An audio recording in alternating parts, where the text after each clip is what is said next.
A warm welcome to all our viewers to the second episode of Ahinda Talk Show. Myself, Kumar, the director of Ahinda DI and host for today's show.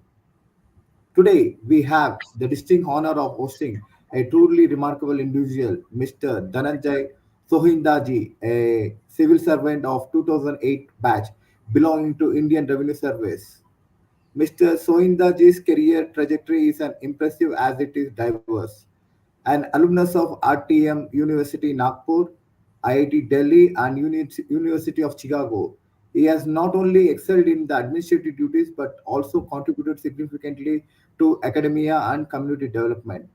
Notably, he has been a faculty member to NADT, which is National Academy of Direct Taxes Nagpur, and a regular guest lecturer at various universities.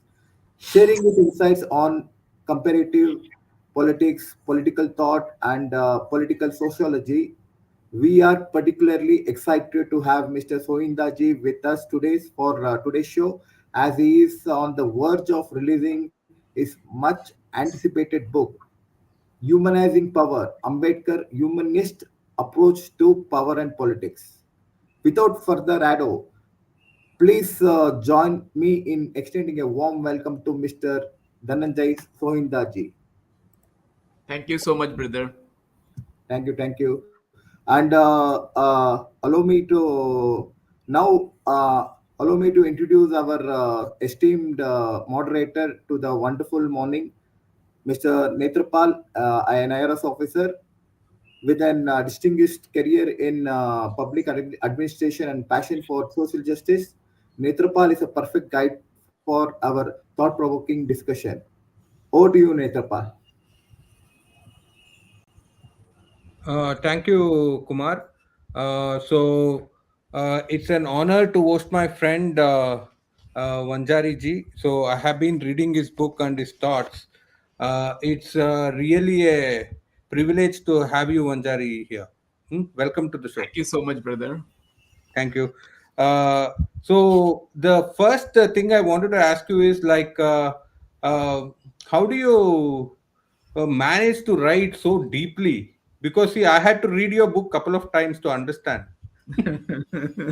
Not that Uh, okay.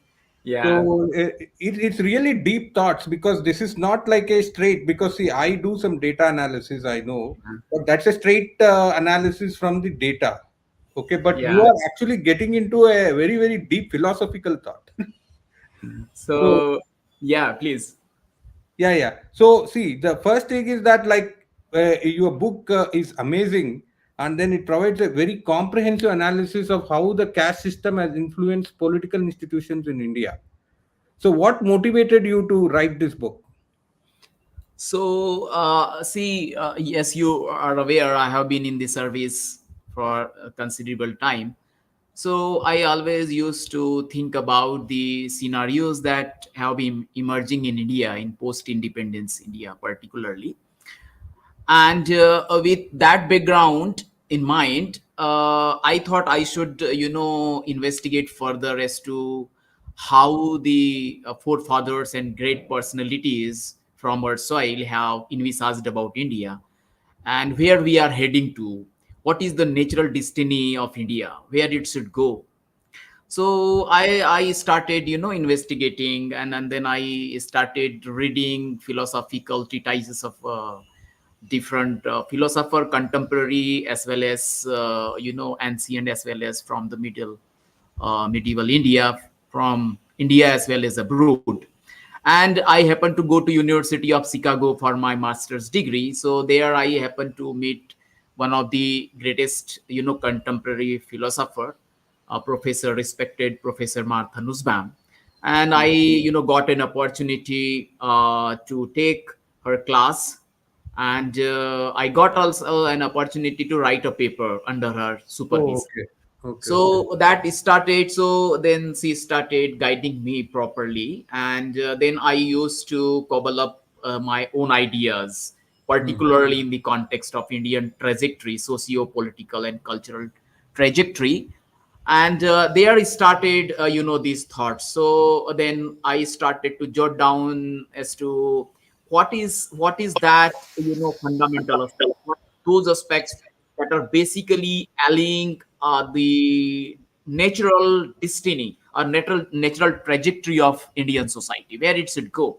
So that was the point where I started. And because of the courses I had taken at the University of Chicago, that driven me to put my own ideas to write about this book.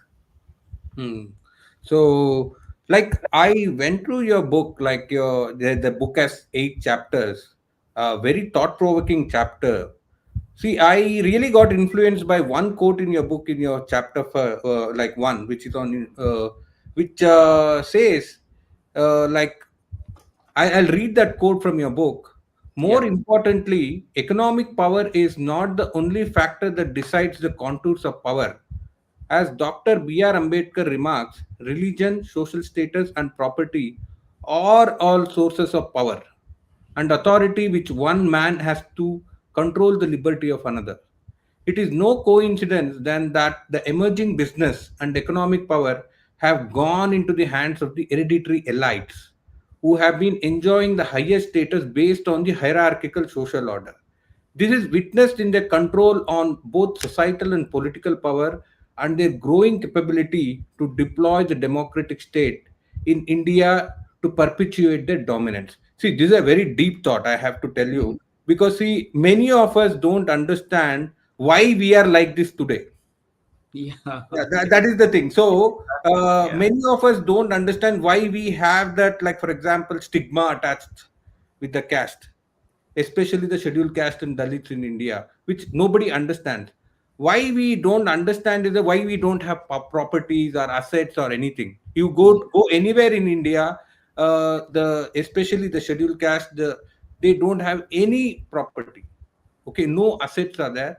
So this is something which I have seen is that this is influenced by the hierarchical caste system which is there. And I happen to see one graph in your book which shows that initially the powers of contours was in the caste, then it became religion, now it is becoming something else. So can you explain how this caste system has historically shaped political power and governance in India?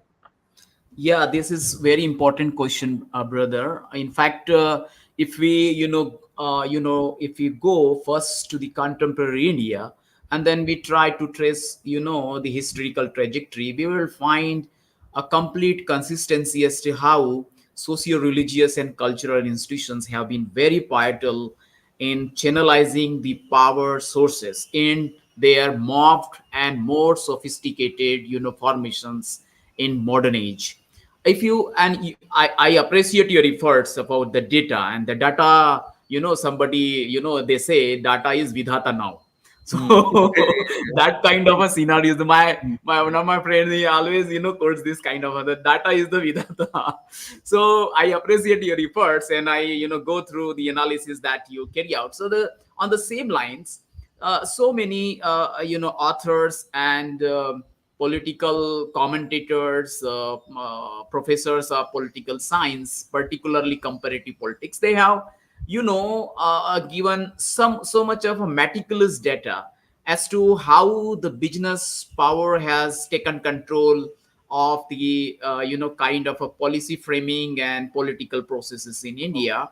And they have so it meticulously. You can have so many, I will not name here, but they have, with the data they have proven, and it proves that as to how that business power is still under the control of what Baba Sahib has used to say, the hereditary elite or hereditary Correct. governing class. Now you talked about the graph, so it is just an idea. I haven't given, as you might be aware, you might have gone through. I haven't given any data. Of Correct, course, correct, correct.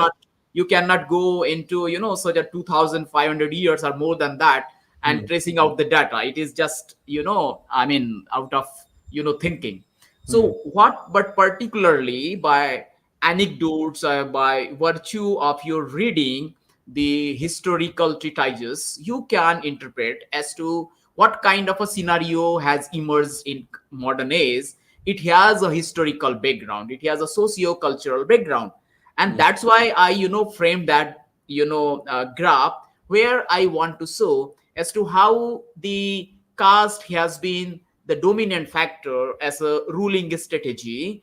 But as the time passed Hmm. and more technological and more social changes have occurred, so what happened particularly, there have been adjustment as to how and up to what extent the caste and the religion can be deployed for retaining that hierarchy and the dominance of particular governing traditional classes. That is how I wanted to point out through that graph. So if you look at that graph, you will find that the caste has been had started first, then Correct. I have started the religion, but the religion has shot up Hmm. above the caste, that line. That you're telling from the medieval period.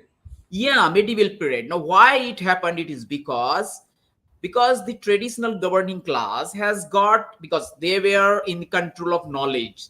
Hmm. So if you do have already some age or something, and that something is being deployed for perpetuating further power, so definitely you will get advantage of whatever new coming, whatever new knowledge is coming, what your new management and technological knowledge is coming.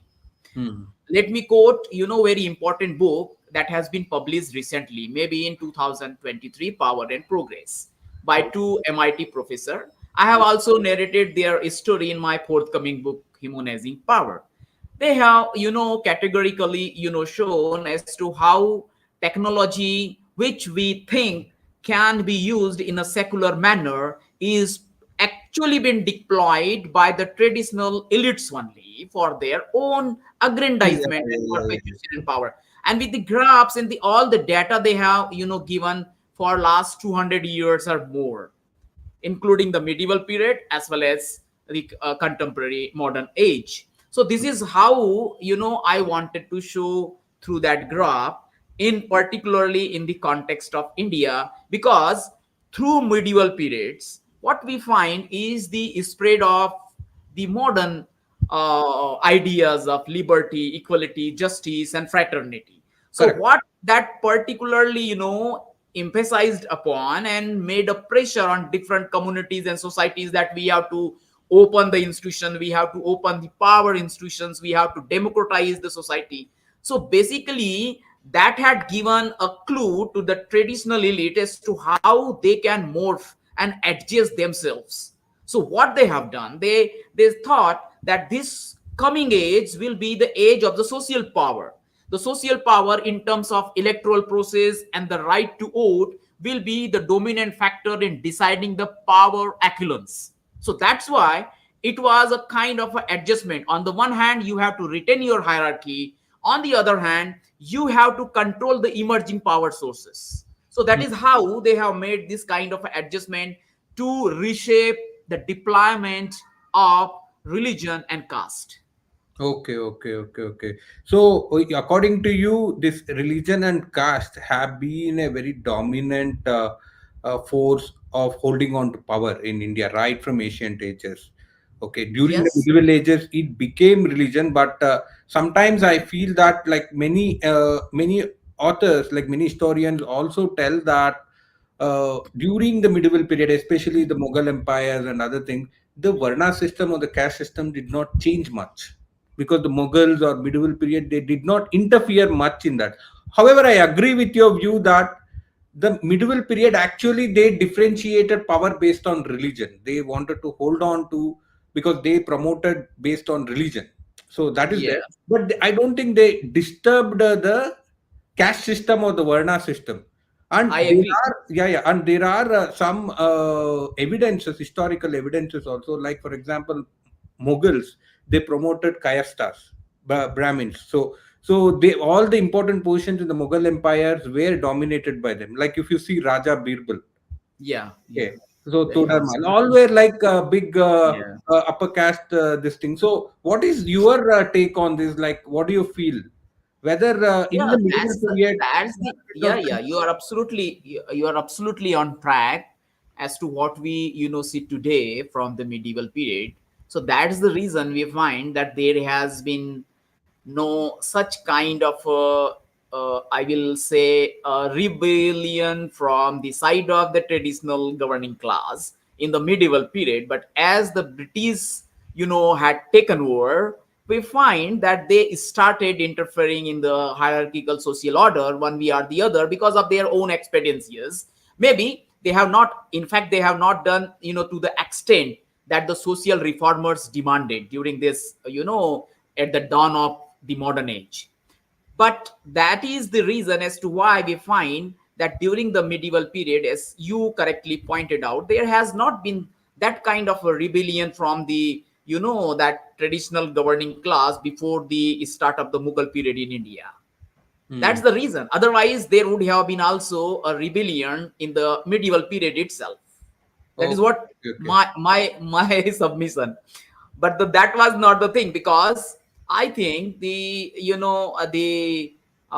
this power echelons and the state structures, political structures during the medieval period, in terms of the kings, the emperors, they thought that is it is, it is cost wise is very very, harmful for them or for their interests. So if somebody is yielding to you, and your supremacy and suzerainty is retained, then there is no problem. So let us, because they were not interested in basically reforming the Indian society as such. That is Okay, what okay, okay. So I think. basically, yeah. So what you're telling is the medieval period did not interfere in the local traditions, rituals. They did not want to change anything on the Varna system, but they took the elites in the Yes, Varna system and they yes, integrated into their administrative system so that they can run. Because I yes, have seen that during the Mughal period, lot of lands were also allotted, like the allotted. Jagirdar system. Yes, All those systems came during that period. So where through which absolutely. the zamindari system, so where one person will control some 1,000 acres of land. So all these systems came, and then so it was also during this period, the medieval period, that the governing class of the current, they actually got a big hold on like the control over the assets, the resources of this country. What do you feel about that? Yeah, absolutely. As you have at the onset itself, said, quoting Dr. Baba Sahib Ambedkar, that see the so sources of power, Hmm. they are subjected to change. They Hmm. change rather, as the time progresses. You cannot, if I, tell you, and you will agree with that, if you go to the ancient period and you see the prominent sources of power, I mean to say political power, so you will find that land, military, money, treasure, Hmm. okay, slaves, to certain extent. These were the sources of power during that period for kingdoms, for princes, and Okay. for kings. So these were the. But as the time progressed, obviously new technology, come up, and that technology does have instrumental and pivotal role in changing the power landscape. So if you want to retain your, position and dominance, then you have to make adjustment in your existing, logistic as well as the socio-cultural paraphernalia, so that your authority is not undermined. That is what happened during this medieval period. Hmm. So that's the, that's why you pinpointed that there have been so much of a land grant during this medieval period. Why? It was because of that reason, because on the one hand you need hands to deploy your authority, on the other hand you have to appease sub elements which may otherwise have certain authority in the society, and they may raise in rebellion. Hmm. So that was sort of a, you can say to certain extent give and take. So Hmm. here, the take was much more as Correct. compared Correct. to what, that is what, I think. Yes, yes, yes. And one more thing which you clearly bring out is during the British era. Okay, so British era, see now what is happening is that there is a narrative which is being floated that caste is a British construct. That is, caste was created by the Britishers. Earlier, there was nothing like caste.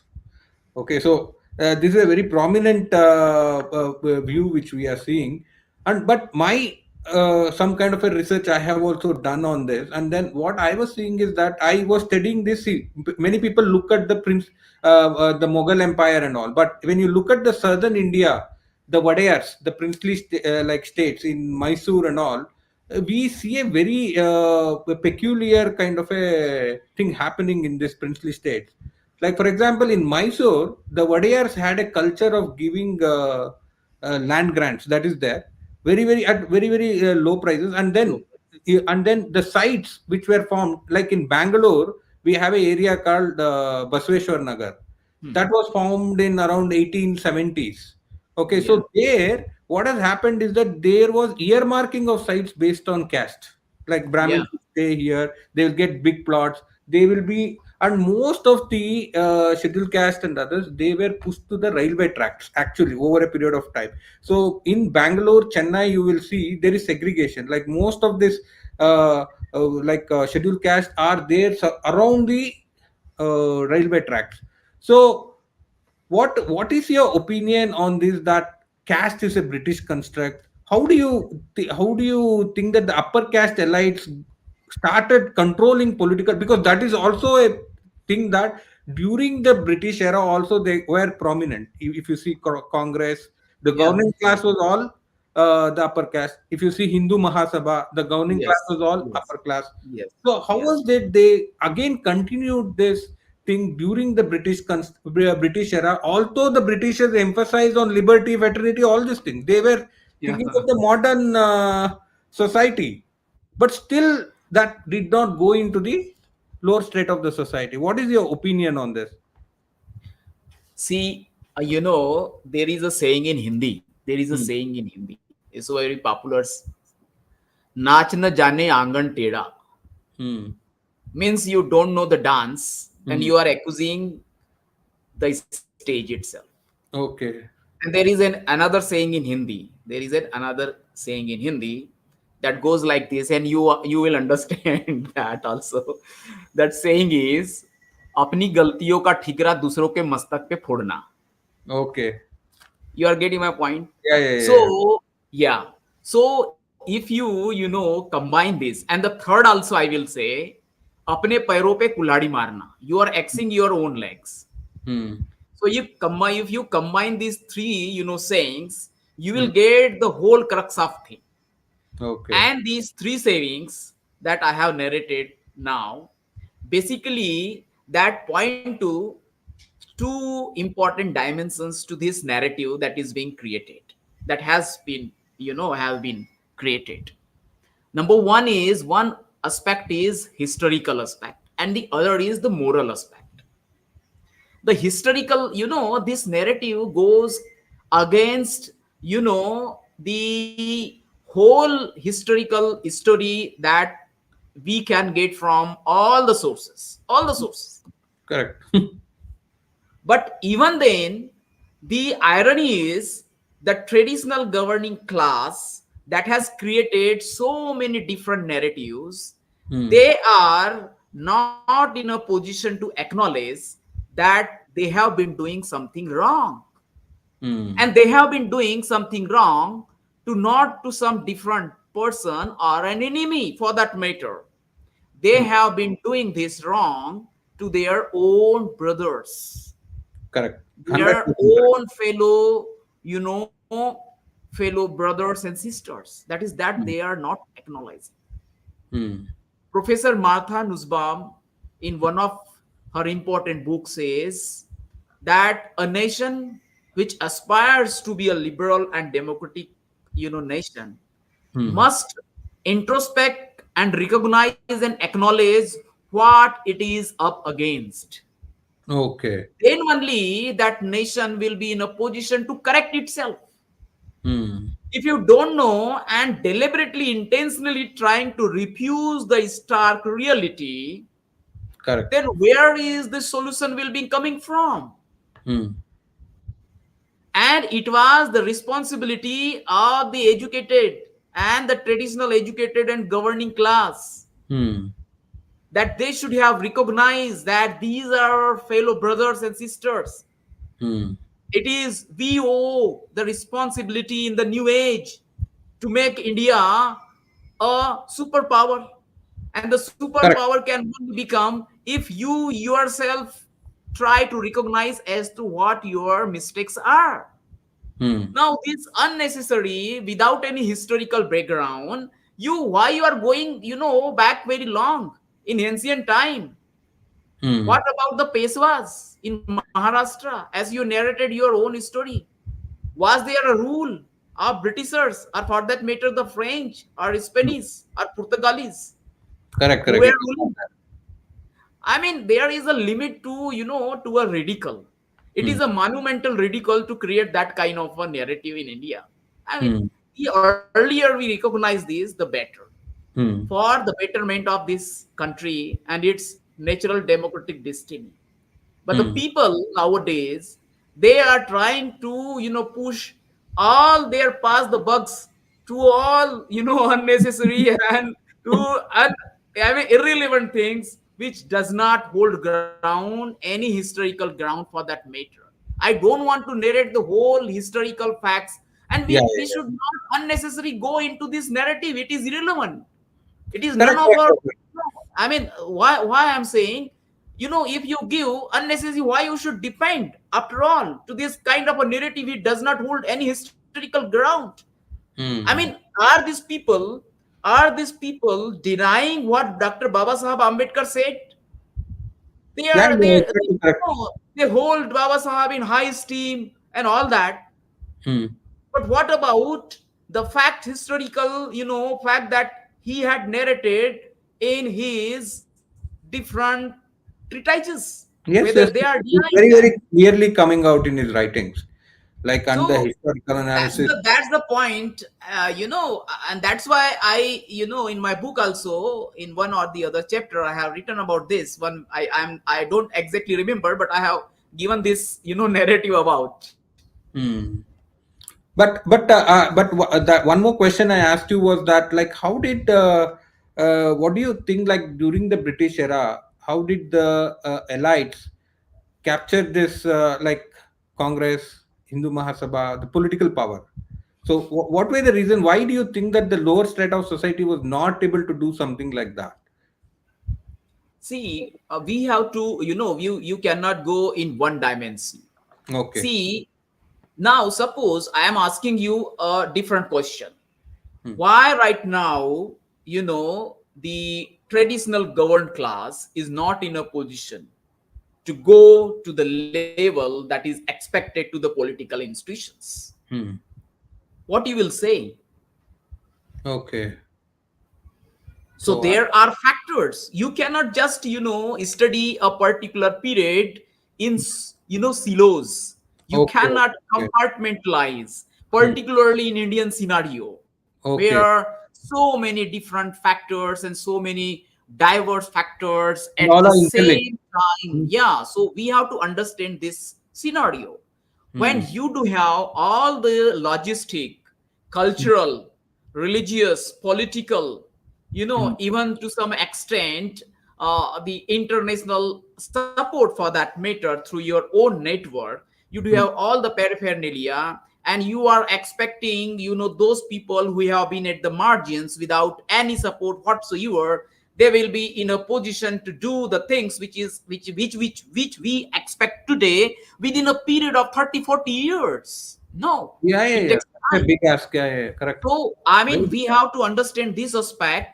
And number two, and very important, there are other aspects also where we find, if you read the history of Rashtrapita Jyotirao Ji Phule, Dr. Baba Sahab Ambedkar, and other great social reformers, including Ramaswamy Periyar Ji, Narayana Guru, if you read their histories and their struggles, you'll find that there have been so many people from the governing class, the traditional governing class, the so-called upper caste. They used to, used to take part in the struggles and the activities, socio-political activities of these social reformers. But the Correct. Correct. moment, but the moment these social reformers hit at the fundamental questions, then these same persons, they deserted the social reformers. Hmm. So they cannot produce an evolved year for that matter in India. Yeah. So Ambedkar is the this only one. is this is this is very important aspect that we can hardly underestimate.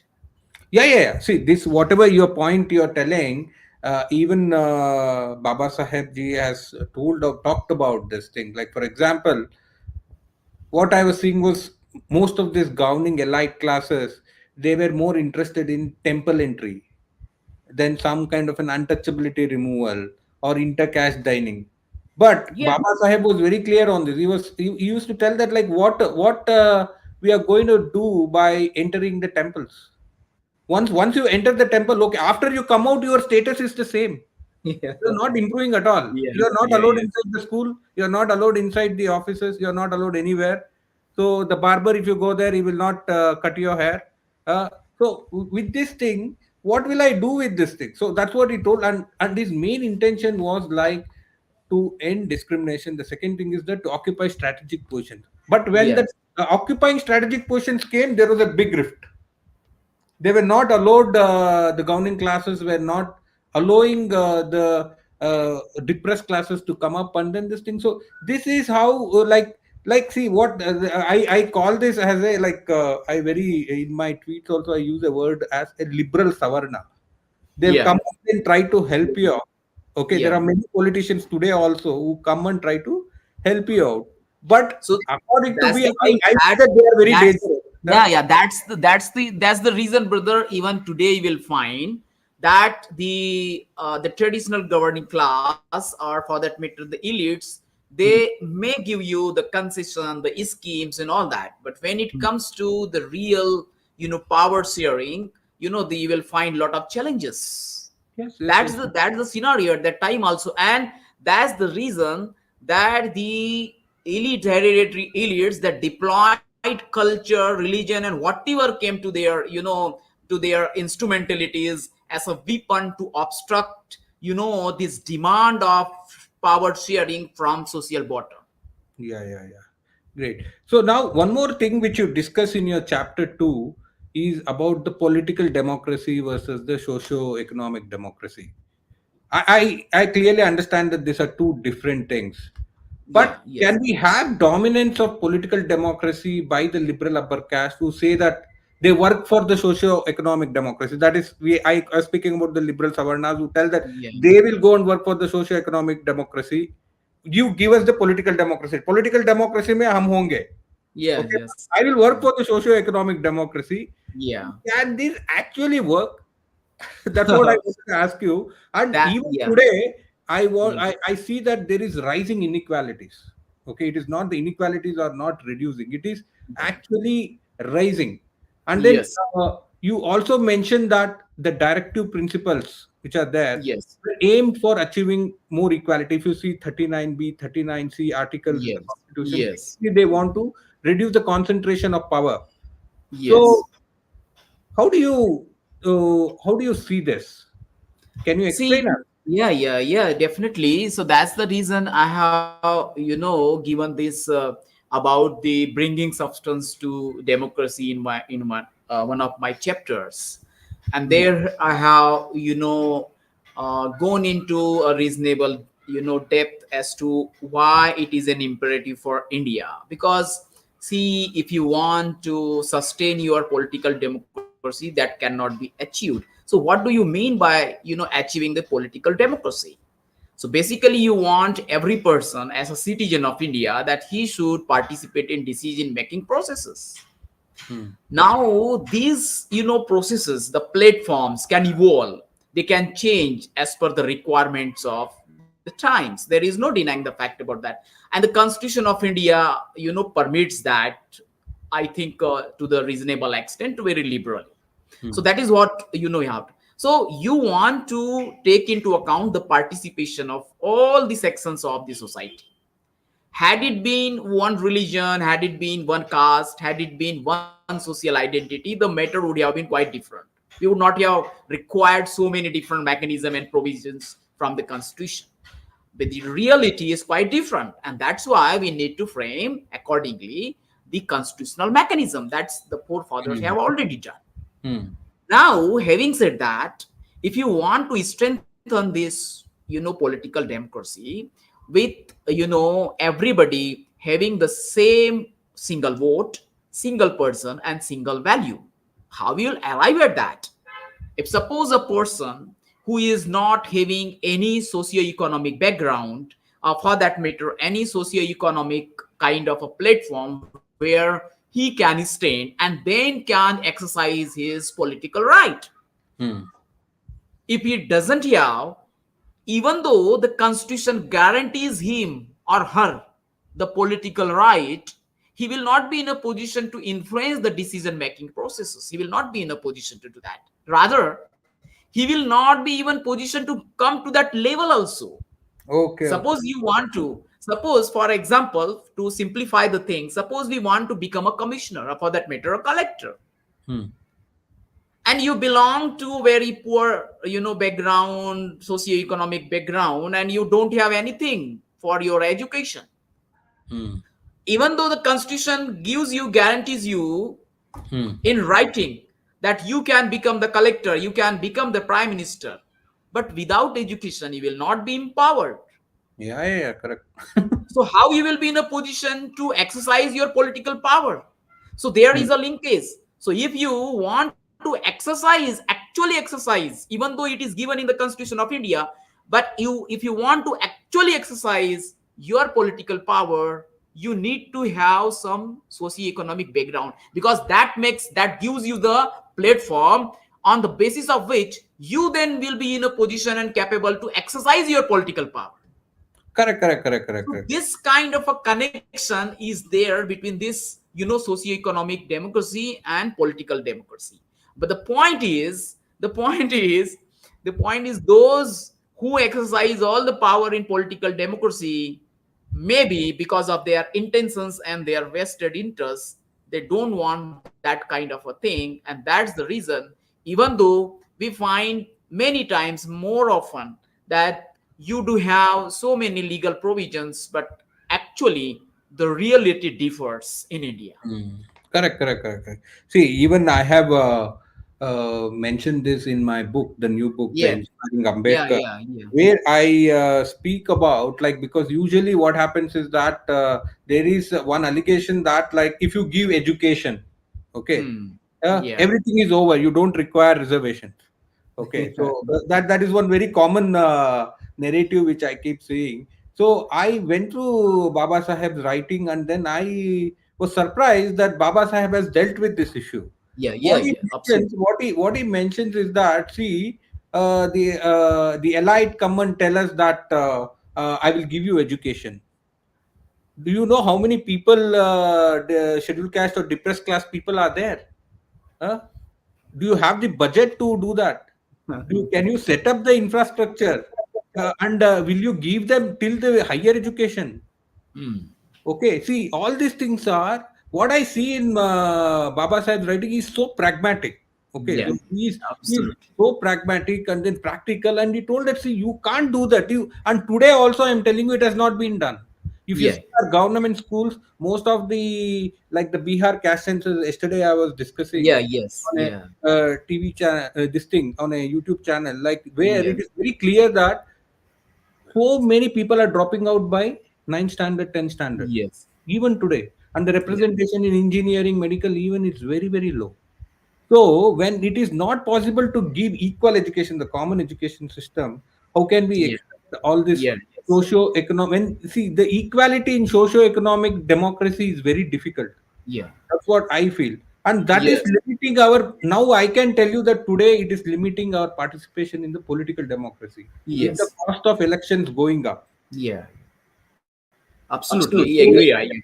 whether we can actually participate in the political democracy, like, for example, now, see, these are all the complex questions which are there, and I will, that's why this is very relevant point. I just pinpoint one important aspect that to correlate this, and you will be in a better position to get, how it is, related with the participation and effective participation. You may be aware of the kind of, politics, socio-political revolution that Manyavar Kansiram Sahib yes, had yes, yes. brought in India.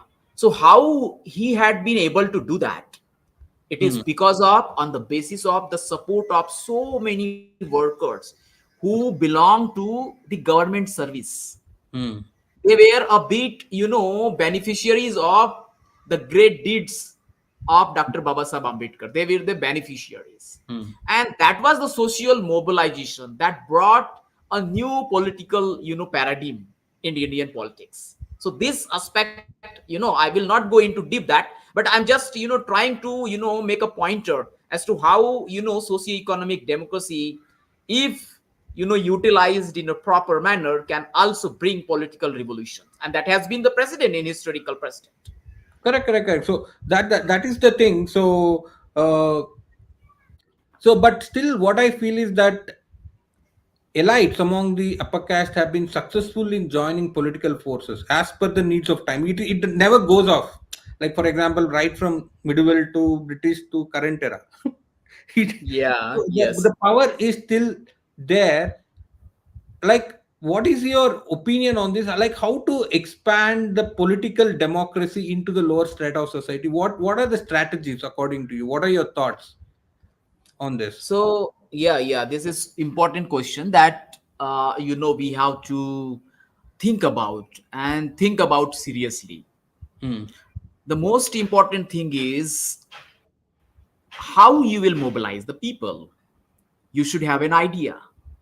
Hmm. So there is no dearth of ideas, Okay. because the great social reformers, they have given such a, ideas, the wealth of ideas, and you will agree with that, that you will be in a position to definitely revolutionize the whole Indian society and make it a great society. In fact, we are, there is no denying the fact about that.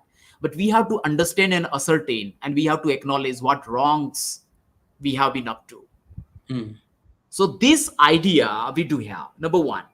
Now number two is you will need resources, Okay. because resources, you will not be in a position to galvanize your organizational and, this moment, because Hmm. if you remember and if you can recollect, you might have already gone through, so many books, and through your study you might have come across that these socio-political reformers, they used to create their own resources Hmm. through their own channels, their own skills, organizational, skills, and so many things. Correct. How Correct. they will be, how they were in a position to galvanize the people to create the resources, because see, Hmm. the hereditary elites and the governing class will have all the, resources with them to Hmm. enter and recycle them into political institutions. Hmm. Now, how we will do that? You can, because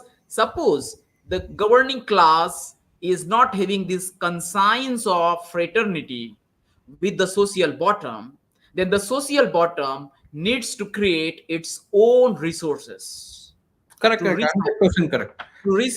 recycle in the political institutions. Yes, Now sir. the thing is, the only resource with you is your social power. Hmm. If that social power is mobilized properly, then you will be in a position to recycle yourself in political institutions. Now, Yes. how the social reformers would have been in a position to galvanize the people and, get them together? It is because of their own personal examples, Correct. Correct. Correct. because of their own illustrative examples Hmm. that, stand before us to emulate. Hmm. Because honesty with your ideology and your ideas in your organization is the real source with you. You Hmm. may have the material resources, but that will not long last, Hmm. because one way or the other it will go. But if you are sticking honestly to your ideology, your organization, Hmm. then only you will be in a position to galvanize the people, and that can only be done through your own example as to what you have been doing. Correct. 100%. this I agree with this you. this I sense and assume, rather I consider the most important source with the traditional governed classes, that we Okay. should understand that. Because if you think that these traditional governing classes will be will be taking care of you in terms of sharing power, I don't think that that is possible, because Hmm. given the scenario that we have been witnessing, it is It quite has, it has not possible. it has not happened in the history.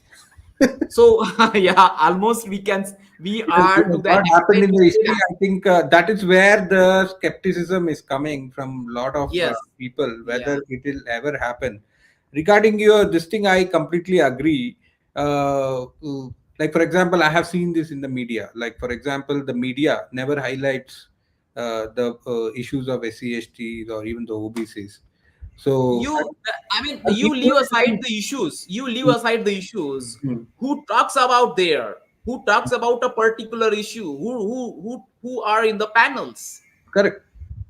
Have we given, have we given thought or rethought on these aspects? We have never. Yeah. We find that you attach a particular caste name Mm, with a particular scholar or a person who is participating in that panel. correct. Correct. And if if the panelist, or for that matter the guest, is from the traditional governing class, there will be a secular name, a Mm. secular title with that, with his or her name. Correct, correct, So correct. this We call them kind of secular YouTubers. There are yeah, so secular YouTubers who don't concentrate YouTubers, on any SC/ST, OBC issues. So, but what I am telling you is now I am seeing that social process. Like for example, lot of now we are able to disseminate the thoughts of the core issues which are affecting the SC/ST, OBCs. Now, an alternative media has emerged, yeah, so that is how yes, it has organized. So although the mainstream media has not been able to highlight all these issues, the alternative media is able to highlight this. Now, one yeah, more, yeah, one more important thing which you speak on in your chapter 3, State in Society and Society in State. You discuss the role of social institution and public perceptions in shaping state behavior. So, how do you see the potential of genuine social and political reforms in India? What strategies could be employed to overcome the entrenched power of the hereditary governing class and achieve a more equitable distribution of power? You give a lot of examples in this chapter, like, for example, the judiciary, which is a yeah, very favorite this thing, because none of the cases now are standing there. The judiciary, particularly the higher judiciary, has played a role in maintaining the balance of power in favor of the hereditary governing classes. This is reflected in the composition. See, and also the orders which we are seeing, because in some orders I also felt that it is little bit this thing. So you also explain something called state in society, which is I want you to explain it more. And yeah, you highlight how power is exercised through interaction of state with social groups. yeah, Social groups compete to control state power using its dominate power, reflecting the ongoing struggle for power distribution. Can you explain this yeah. to our audience? Yeah, yes. So there I have referred to this theory of Mcdell, Hmm. that state in society, and Hmm. then I have gone into give my own submission about the society in state. Hmm. So basically, in Indian context, I have tried to elaborate that in terms of the Indian context. So here, I try to say that, see, here we do have the state, means the political institutions of the centralized political structure. It's not something, this is state or this is state. I mean to say the whole political gamut of a particular country, particular nation for that matter. So here I want to, say that, see, social forces, historically have dominated and controlled the political structures in India. There is this, if you, this is a great area of research, I will say, as to Hmm. how Yeah, the yeah, yeah. social institutions have controlled the political structure right from the ancient period. It is not like that. Dr. Baba Sahib Ambedkar says that the social order can also bring about a great revolution in political institutions for the good of the people. That is what my topic is all about, in humanizing power. So Oh. that said, I will have to say, see, the traditional hierarchical social order based on the caste system in India and deriving its sanctity from the religious scriptures. We cannot forget and deny the connection of their source of power from the religious sanctions, religious scriptures. Yeah, yeah. That is How what can we do that? that is what Dr. Baba Sahib Ambedkar pinpointed. Rest, there are so many social reformers and the educationists. They have written a lot about the caste system. But they stopped touching the religious structures. Dr. Hmm. Baba Sahib Ambedkar had gone beyond that and Hmm. tried to trace the fundamental aspect of this connection. Hmm. Now, here, that social hierarchical order have been controlling the political structures.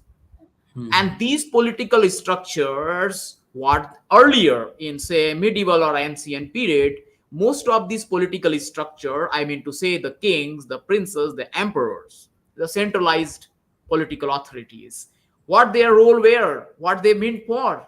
They meant Hmm. for their own aggrandizement and to do their duty as per the hierarchical social order. That was Hmm. their duty.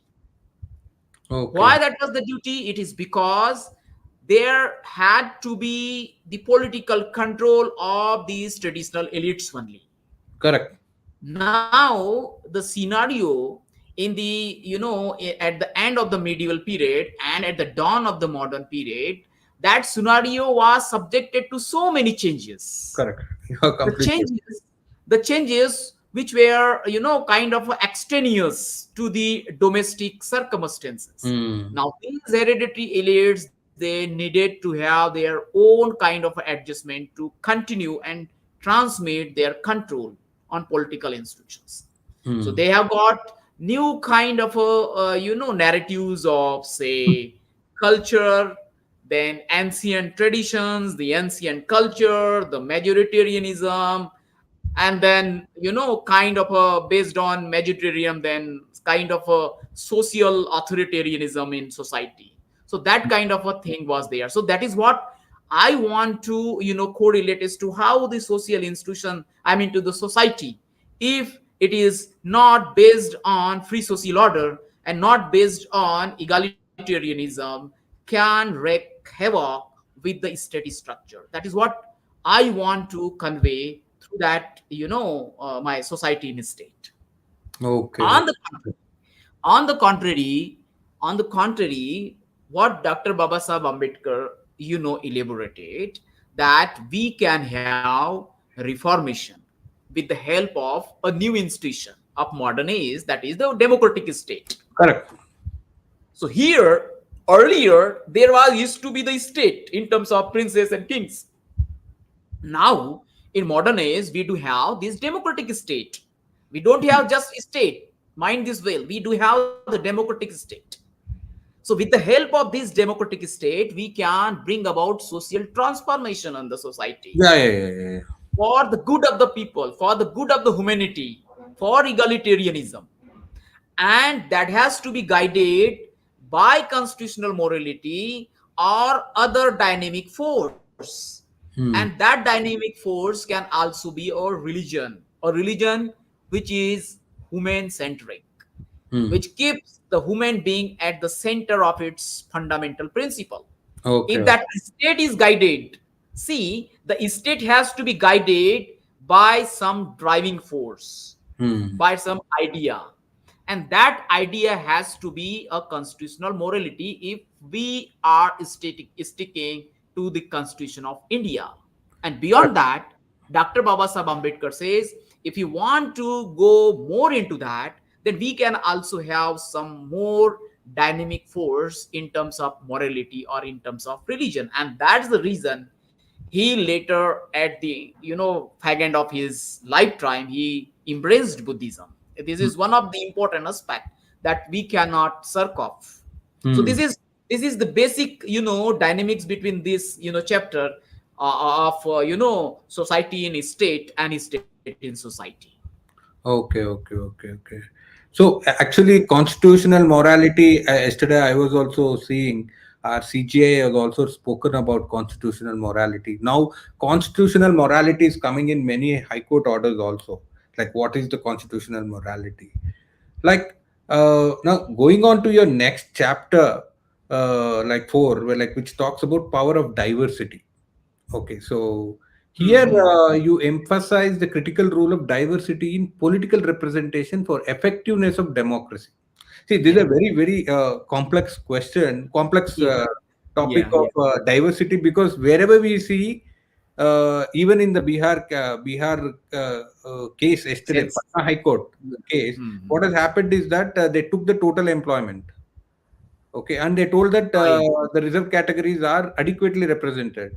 So you have more representation of scheduled caste at the Safai Karmachari and then Group C, but Group A, Group B, there is no diversity. And yeah. Yeah. So, but that is the thing. So, given the historical and then contemporary challenges you outline, what practical steps do you believe can be taken to implement functional representation and ensure a more equitable distribution of political power? In a sense, what you are talking about is how to increase diversity. Okay, so Yes.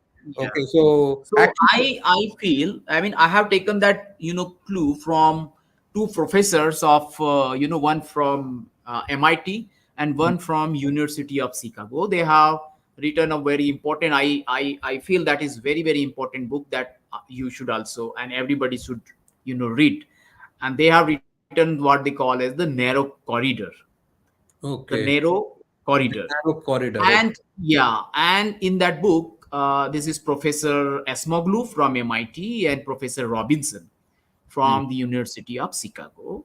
He happens to be a professor at the Harris School of Public Policy, where I had, taken my degree of master's. Now Okay, here, what they said is that, see, if you want to bring democracy, I mean, they were more about political, in the political sense. What they say, that you need to have a strong state and you need to have a strong society.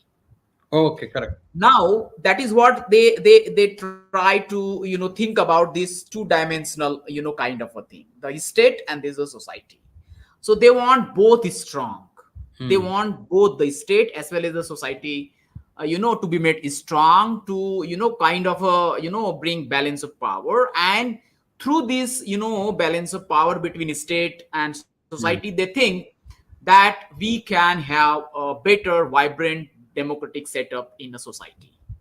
I Okay. personally thought that in Indian context, that may not be a true scenario and not be pragmatic aspect also for exercising and assuring a vibrant democracy, because of the fact, Hmm.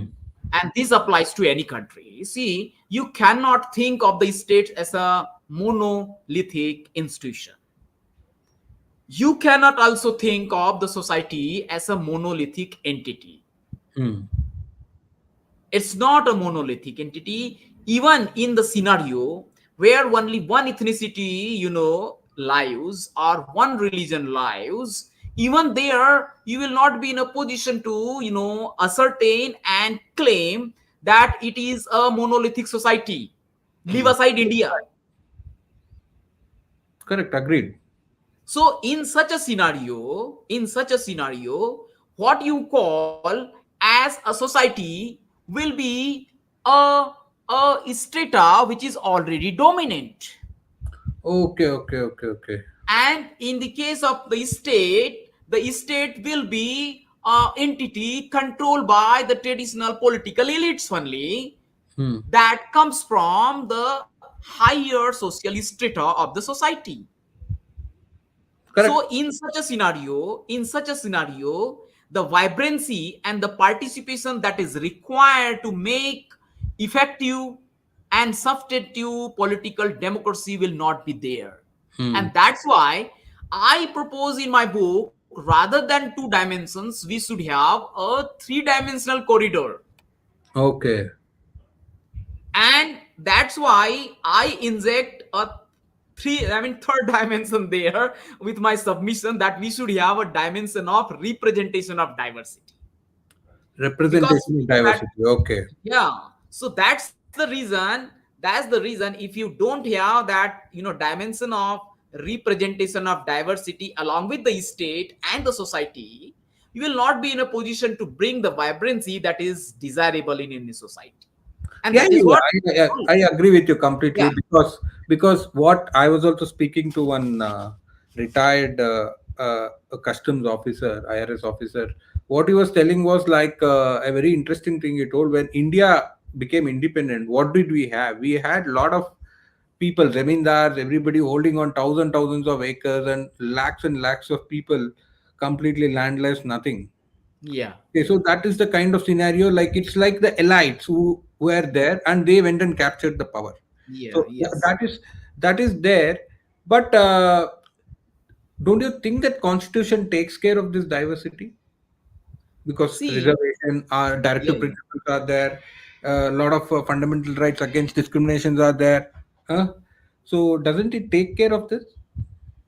See, let me take you to what Dr. Babasaheb Ambedkar, says. Hmm. He used to say that you first of all you decide your principles, Hmm. then procedures and processes will automatically will be taken care of. That Okay. is what he used to say. Hmm. This is one important aspect. What we have been doing, and most of the time, to mitigate this group and that group, what we have been doing is basically to get ourselves indulged Hmm. in this satisfaction of creating new processes and processes and procedures only. Okay. This is very important. This is number one. There is other dimension also that I'm coming to, and that is the biggest challenge to our thought processes as as a society. Hmm. We involve ourselves, we try to waste our time rather than our processes, and okay, this time let us make this ad hoc procedure, next time let us make this ad hoc procedure, our processes for that matter. This is Hmm. not going to help us, number one, and that's why we have to think about the principles first of all. Rest of the things they will follow as processes and procedures. This is Hmm. one aspect. The other aspect, and that is what you will point, you will come to know about that what you are talking about. Hmm. Baba Sahab Ambedkar used to say that it is not enough to have the representation of the opinions. Hmm. It Correct, correct. is important, it is critically important to have the representation of the persons. Correct, correct. You're 100% correct. So here if you go and stick to this principle and you acknowledge pragmatically this principle, most of your problems and challenges will get resolved. What we have been doing, we have Hmm. been hitting at this process, next time that procedure, and we have not been taking and paying attention to the most important aspect, that it is very much required to have the representation of the person. See, if I say, okay, Netrapal ji, I will take care of you, let me go, Hmm. so will it suffice? Hmm. Because I am emphasizing, okay, Netrapalji, whatever you want to say, I will say there at the institution. Why? Hmm. Why you will be required there? I will Hmm. take care of whatever you need. Correct, So correct. that kind of a scenario, what we have been witnessing, Hmm. we are failing to understand. Rather, I will say, we are refusing to acknowledge that we have to understand and effect the representation of the persons. Yes, yes, Now, 100% correct. 100%. now coming to your question, the that you have asked about how we can strategize, how we can better plan the representation of these state data. So Hmm. there has to be an intention of Hmm. making and ensuring the representation of the persons rather than saying the opinion only, number one. Number two, at the cultural and the social levels also we should start, number one, Yeah. sorry, number two. And number three, the political outfits, the political organization, they have to understand that they have to ensure this effective representation.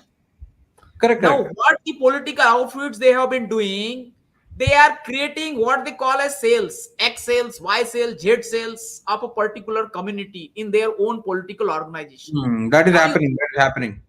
and do you think that we will be in a better position to have a effective representation? Are we assimilating these social groups? We are Hmm. not. Hmm. So, if you are saying that you do have all the written paraphernalia enshrinement in the constitution. Hmm. We have to understand, until and unless you do have these things affected in your cultural, social, and political processes level, you will not be in a position to Hmm. ascertain the efficacy of the constitutional provisions. Hmm. Yeah, I completely agree with you because recently, I think couple of days back, I was watching one Elon Musk video. What he beautifully mentions is that what voice of the uh, people were actually hearing in the media was actually the voice of the people who are there. There, yeah. But what he was mentioning was now with Twitter So coming, this summarize the whole aspect of contemporary time. exactly. What he was telling was that with the Twitter, what he is seeing is that there are a lot of people adding their voices into it, and that is becoming a much bigger voice than what is there in the actual media. So your thoughts are like that, like correct. So if you just have representation of opinions, what will happen? It will be opinion of that Yeah, person who is like he may be having some kind of a perception, or he may be having a rigid understanding of what is happening, so he may be not flexible. So but representation of people is more important than representation of opinions. I completely agree with your view, and it's a beautiful way of explaining a simple thing that, of concept of yes, diversity, that why you require diversity. Okay, diversity. so that is the thing. So now coming to your next idea of casteist capitalism, you tell something casteist capitalism, and you also tell it poses a challenge to the democratic socialism. These are the two dimensions which you are talking about. Can you explain this better? Yeah, so there are two aspects with this. I Hmm. will, delve one by one. Number one is you are talking about the casteist capitalism. See, so if you go into the trajectories of capitalism across the world, Hmm. you will find that capitalism as a source of profit and source of idea for that matter, or a dynamic force to change the societies, they have been different aspects as the capitalism entered different countries. Now, particularly in our case in Indian society, the capitalism, when it entered India, so we have to understand that the traditional elites, they have allowed capitalism in India to the extent and with the condition that their dominance is not undermined. This is Oh, very correct. important.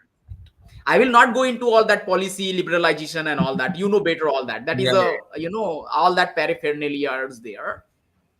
So this is very important aspect that we have to understand, because that was the period, that was the transition when we were trying to take help from the world as a society, as an Indian society. We were the verge of getting integrated, and that was a compulsion rather, because the global and international forces were working in their own way, and we as a society were trying to cope up with that kind of a scenario. Now the elites and the hereditary elites in India, they were also very much know into that, and they were also envisaging what kind of a scenario may emerge in India.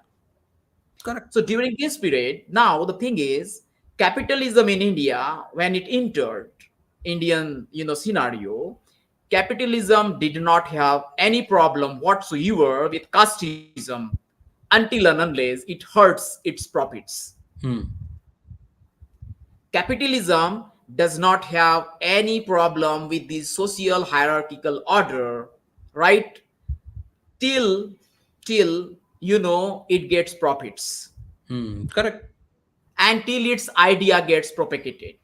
Hmm. On the other hand, the hereditary governing class, hereditary governing elites, they don't have any problem, they did not have any problem with capitalism, whatever may be its nature, if that is not going to hurt and undermine their dominance and their hierarchy. Hmm. This kind of a strategic relationship has emerged in India, and that had benefited both the parties. Okay, Correct, correct, correct, correct. let me benefit you and you benefit me.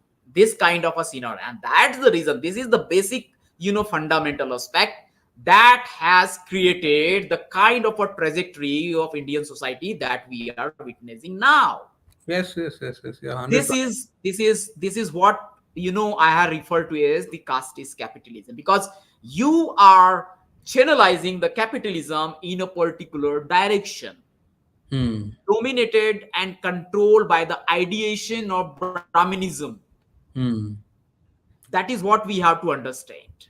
Number Okay. one. Hmm. Now you have asked about the caste capitalism, how it is undermining the democratic socialism in India. So Hmm. let me take you to what Dr. Baba Sahib Ambedkar long ago said, that if we do have this parliamentary democracy, Hmm. parliamentary democracy means the majority, okay, majority, and then he envisaged, rather he vehemently proposed, and this is very important.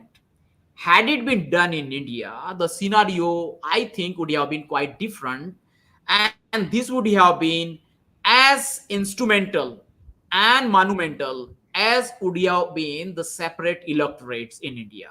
It would have been Yeah. quite revolutionary. I will Hmm. give the same significance to the enshrinement of democratic socialism in the constitution itself, to the importance that Dr. Babasaheb Ambedkar had attached to the provision of separate electorates. Hmm. That kind of a importance does it have. Baba Hmm. Sahab used to say you do have this majority under the parliamentary democracy setup, and then you enshrine in the constitution itself that we will have this democratic socialism in Hmm. India, enshrined in the constitution itself, which we did not, Hmm. and which Dr. Baba Sahib Ambedkar vehemently insisted. So, what would have been the result?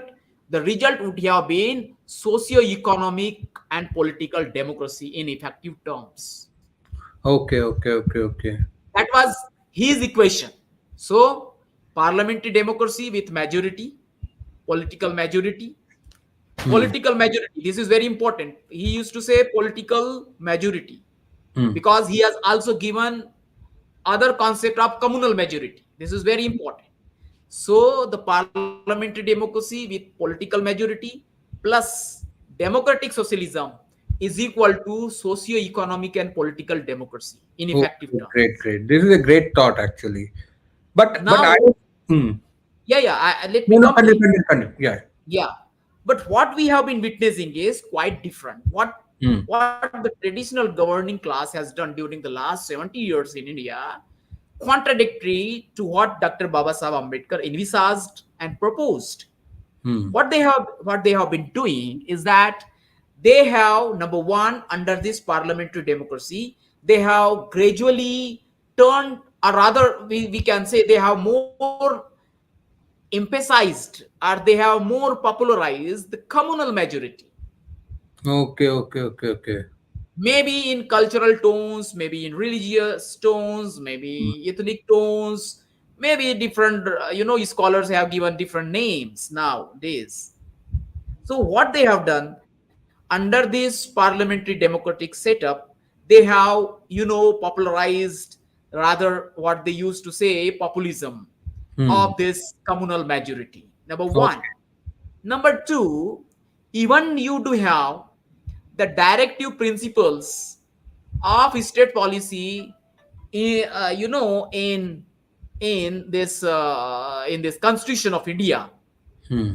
What the traditional governing class has done in nexus with the global capitalism, Hmm. they have erected a parallel actual wall against these principles of democratic socialism in terms of directive principles. Hmm. So what happened, if you have already created and built a parallel wall of Hmm. actual happenings of capitalism, Hmm. obviously the importance of democratic socialism will undermine, Okay. even though you have as principles in the Constitution of India of democratic socialism, but actually you are doing something different. Hmm. And that different thing is basically is happening in and undermining whatever has been written in the constitution. Hmm. So what has that resulted into? It has resulted into a kind of a authoritarian kind of a tendencies being emerged in India. Okay, okay, okay. That is what I have, graphically with a table tried to illustrate in Hmm. that, in one of the chapters at the, somewhat at the last, in the last chapters of my book. So No, if, yeah, please go ahead. Yeah. no. I had one question for you. Like, for example, like, uh, see, capitalism now we cannot. It's a growing phenomena everywhere.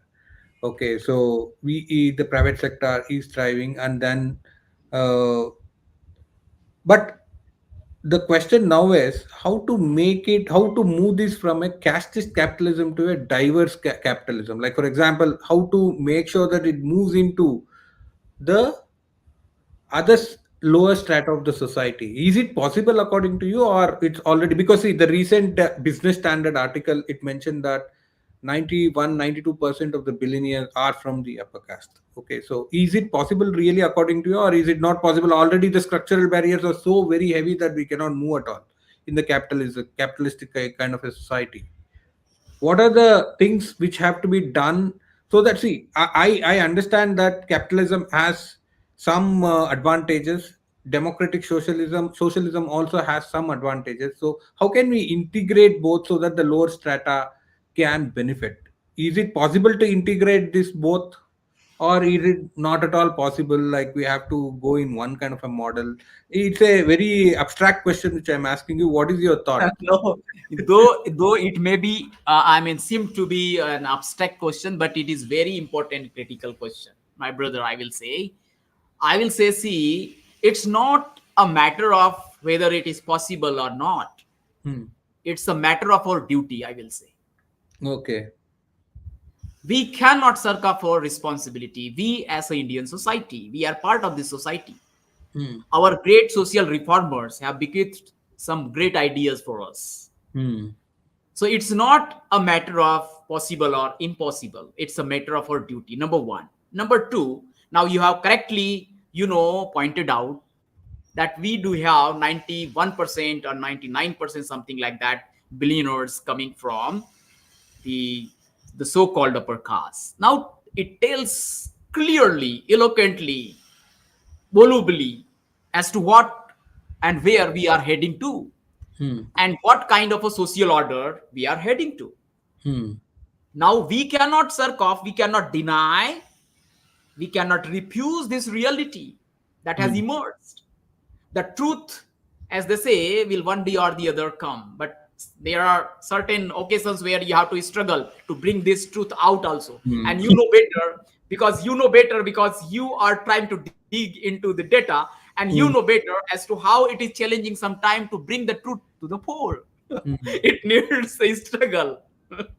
And that's why I say that it's your duty to, dig out what the truth is. The Hmm. truth Correct, correct. cannot, just can come out like that only. It cannot surface like that. Dr. Baba Sahib Ambedkar has also pinpointed this. So Hmm. now, having said that, we have to understand that if the intentions of the traditional governing class would have been different, the scenario would have been different. Correct. I agree. You have pinpointed in one of your lectures, I have heard, and one of your articles about the, this representation in the private sector. Hmm. Correct. One Now full you, video. you are see, you try to understand if capitalism is at all unavoidable, and we have to cope up with that, then what kind of a planning and what kind of a strategies should we go for? Number one, if capitalism is expanding the horizons of the private sector, Hmm. then, I mean, don't you think that we have to touch the private sector also? Yes. Yes. 100%. Because if the private sector is influencing the political sector, the social sector, then it is very much imperative for Indian society to touch upon the private sector, because it is the capitalism that is increasing the horizon and strength of the private sector. Correct, correct. Agree. Our we as an Indian society, when it comes to our duty as a policy making, we cannot deny this duty. We have to go for that. Hmm. And Correct. the people and we as an Indian society have to ponder Hmm. as to the representatives that we are sending, what kind of a stuff they are giving to us when they contest the election in their campaigns, Hmm. and what they actually do when they became the representatives of the people. Hmm. Correct, That correct. we have to understand. So if we think on these lines, we will be in a better position to cope up with the challenges of the global capitalism in India also. Yeah, yeah, But yeah. the I fact completely agree. is, but the reality is quite challenging. Yes, yes, Now yes. those who are being subjected to the vagaries of Brahmanism as well as the capitalism, they have to think it seriously. They have to think it very seriously as a mandate of their duty as to what they should do. Because if they are of the considered opinion that Hmm. the traditional governing class is not going to do something, Hmm. then it is high time that they should reconsider, revisit the duty that has been imposed or vested with them with the social reformers. Correct, correct, correct. I completely agree with you on this. That because as we move on to more capitalist kind of a society, because that is what I am seeing.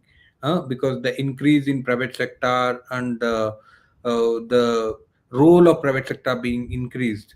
So probably I think how to integrate the marginalized into the sectors is the need of the hour. Completely agreed on that point. And then there's a need for the entire society to think. It's not like only merit le lenge, wo nahi hai.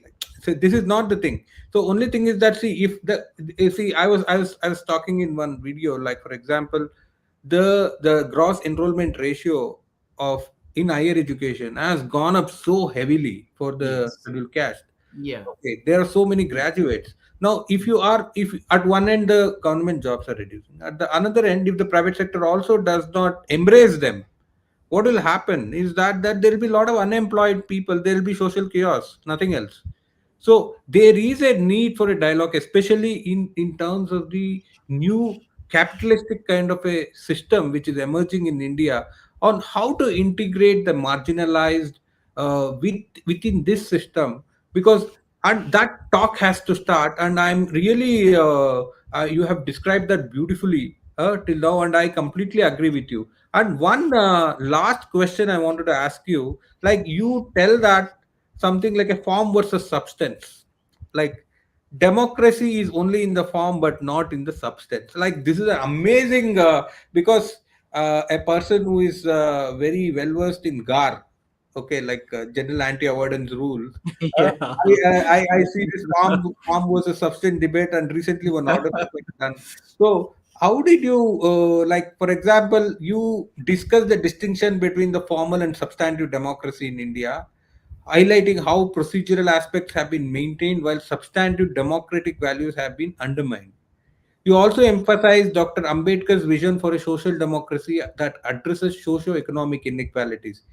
Given the current political climate and the rise of majoritarian politics, what steps do you believe are essential for transforming India's democratic framework to achieve genuine social justice and equality?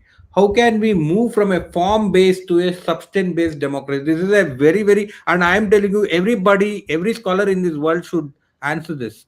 And you are the first person to answer. I'm really amazed by this. Please. Thank you so much, my brother, for that. But yeah, that is a great dimension to the discourse that we have been talking about. Hmm. I feel, and I am again coming to what Dr. Babasaheb Ambedkar said. After all, if we are creating a political structure in any country, that political political structure can only be sustained if you do have some kind of a, what Dr. Babasaheb Ambedkar said, fraternity in the society. You may be aware of the fact that we do have this formal, political structure that decides the destiny, collective destiny of the society, the lives of the millions of the people in India. Now, if that political structure has to decide the collective destiny of the society, the opinions, effective opinions of those million people in their different social identification have to be Hmm. there.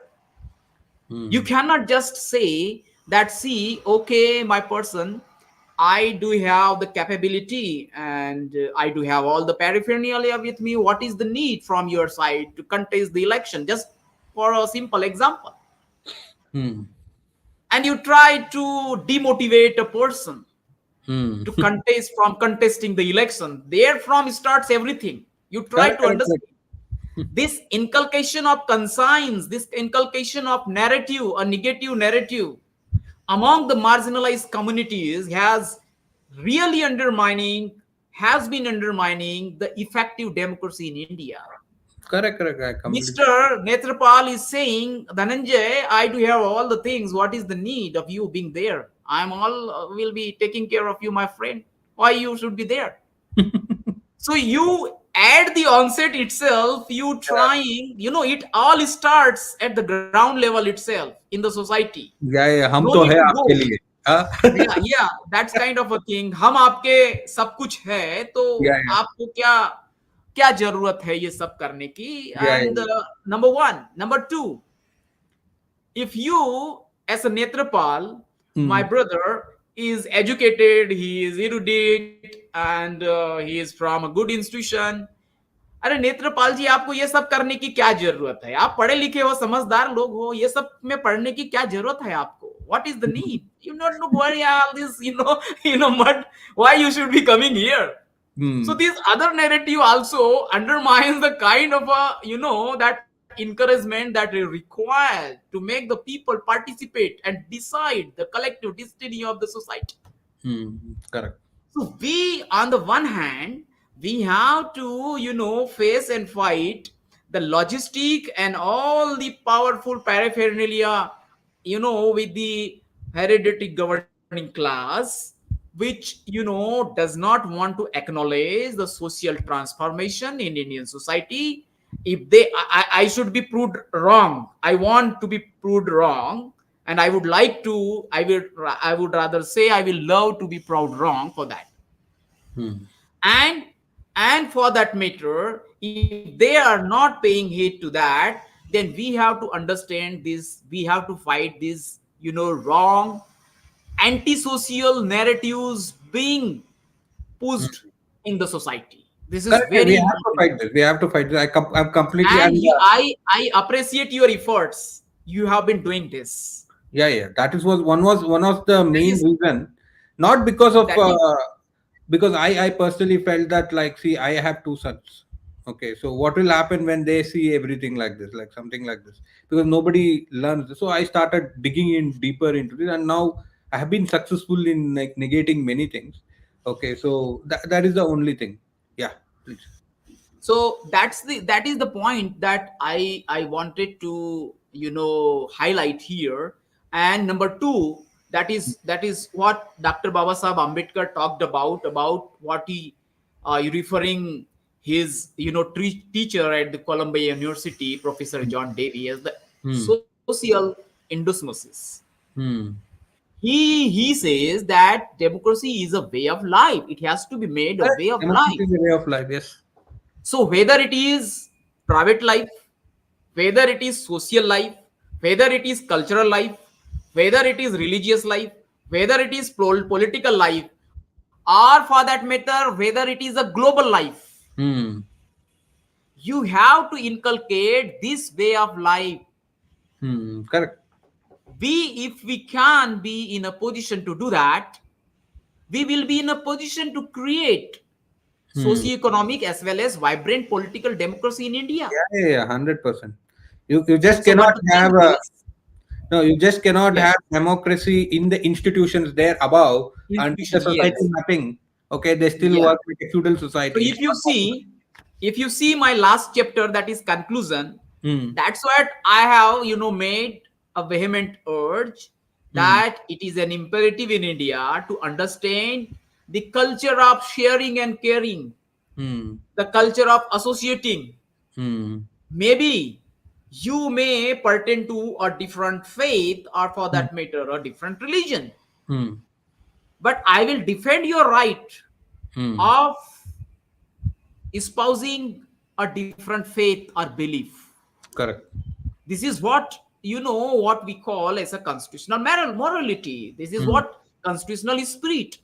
See, I espouse and I believe in Buddhism. Maybe you may not, but that does not mean I will try to say and impose and force by whatever instrumentality I do have that goes Hmm. against my own morality or Buddhism itself.